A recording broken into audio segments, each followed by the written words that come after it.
ታሪክ መሰረቷ ኃይልነ ለመሰብሰቢያችን ኃይልነ መስቀል ምክንያታችን ኃይልነ ሞኝነት አይደለም ኃይልነ ነገረ መስቀሉ ኃይልነ ቤዛ መድኃኒት ነው ኃይልነ ለምናምን ሁሉ ኃይልነ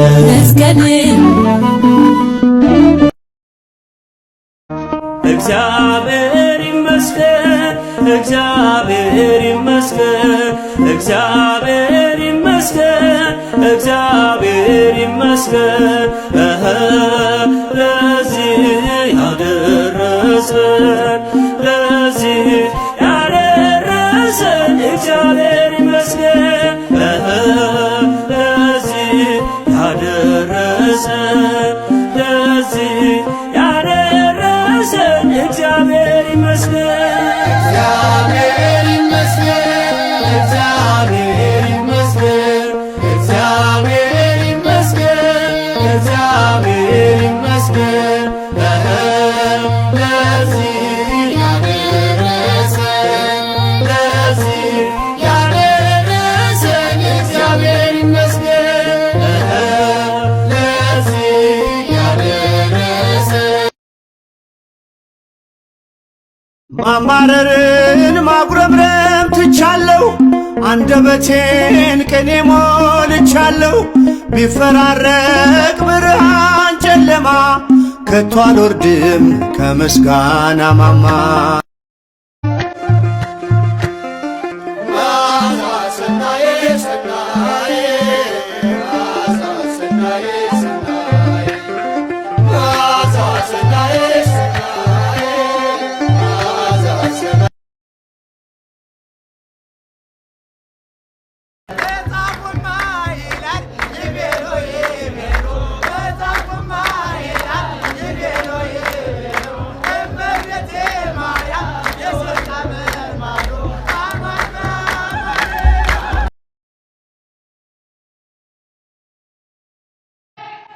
ኢትዮጵያ ከጎበጠችበት እንድትቀና ካስፈለገ ኢትዮጵያ ከገጠማት አሜኪላ ነፃ እንድትወጣ ካስፈለገ ዘንባባ በማሰር ነጭ ርግብ በመልቀቅ የሰላም ሚኒስትር ብሎ በማቋቋም አይደለም። እንደ በዓላት ካላንደር ይዘጋ እንደ በዓላት ካላንደር ይዘጋ። ለሰባት ቀን በየቤተ ሃይማኖት ሁሉም ይጸልይ ያልቅስ ያልቅስ። ቤተ ክርስቲያን ለ24 ሰዓት ክፍት ትሁን። እምባ ይፍሰስባት። ሕፃናት ጡት እንዳይጠቡ ይደረግ። እናልቅስ።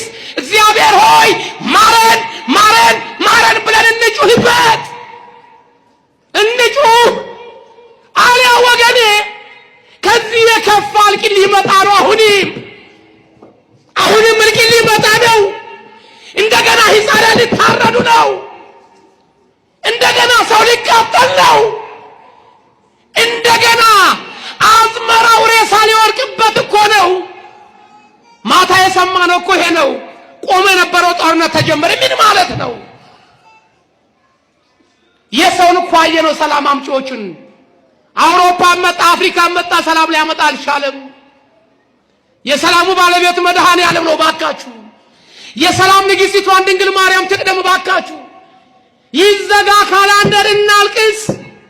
ውሏችን አዳራችን ቤተ ክርስቲያን ይሁን። እርግጠኛ ነኝ መድኃኔዓለም ምስክሬ ነው ወገኖች። በሰባት ቀን ኢትዮጵያ ነጻ ትወጣለች። ያጣችውን ሰላም ታገኛለች።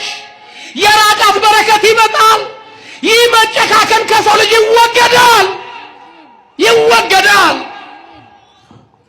አሊያ በዚህ ከቀጠልን ግን ወልዶ መሳም የለም፣ በሰላም መውለድ የለም፣ በሰላም መታረስ የለም። አባቴም እናቴም በሰላም ወደ መቃብር መሸኘት የለም። የሚሸኘን አሞራ ነው፣ የሚሸኘን እሳት ነው። እሰይ አበራ መስቀሉ ለዓለም ሁሉ ይለኮችቦ ደመራ ጨለማው ይብራ። እሰይ አበራ አምላኬ ሆይ ምንም ነገር እንደማይሳና አልጠራጠርም። ሆኖም ከሰማይ መና እንድታወርድልኝም አላስቸግርም።